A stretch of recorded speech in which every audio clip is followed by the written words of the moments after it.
वास्तव में लड्डू में फिश ऑयल और चर्बी मिलाई जा रही है।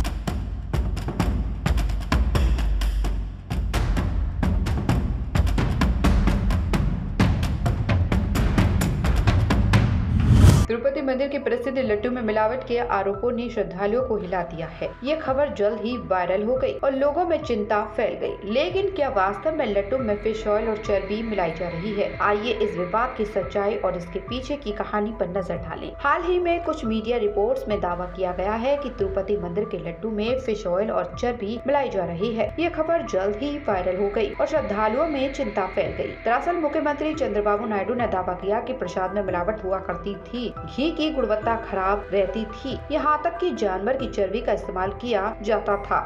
अब इस विवाद ने काफी तुल पकड़ लिया। आंध्र प्रदेश के मुख्यमंत्री ने एनडीए की एक बैठक में कहा था कि जो मंदिर से प्रसाद के रूप में लड्डू मिलता था वो खराब क्वालिटी का होता था। वो घी की जगह जानवरों की चर्बी का इस्तेमाल किया करते थे। जब से टीडीपी की सरकार आई तब से इस पूरी प्रक्रिया को साफ किया गया और लड्डू की गुणवत्ता को सुधारा गया। इस विवाद के बाद लड्डू में इस्तेमाल होने वाले घी की जाँच करवाई गयी और जाँच के बाद विश्व प्रसिद्ध तिरुपति वेंकटेश्वर मंदिर के प्रसाद में मिलावट की पुष्टि हुई।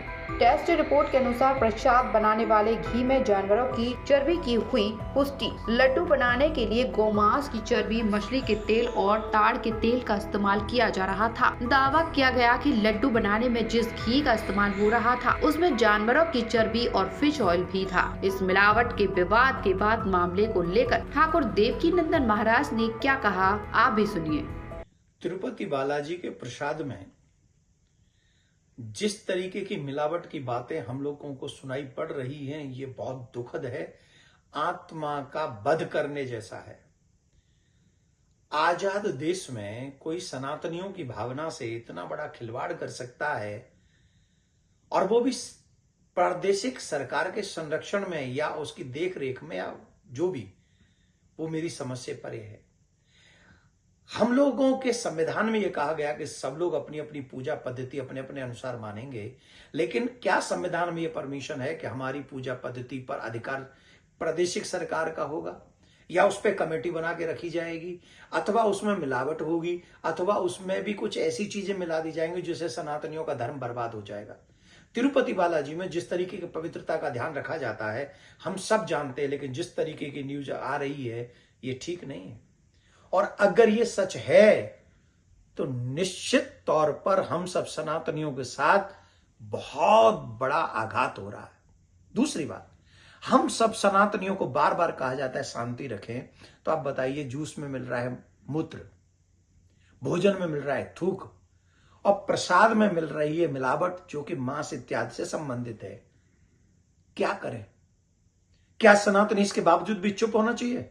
नहीं, ये अगर सच है तो इसके अगेंस्ट, इन सब के पीछे कौन सा है, कौन व्यक्ति है, पहले ये पता करें और फिर इसके अगेंस्ट में इतनी कठोर कार्रवाई हो, इतनी कठोर कार्रवाई हो कि दोबारा किसी का साहस न हो सके।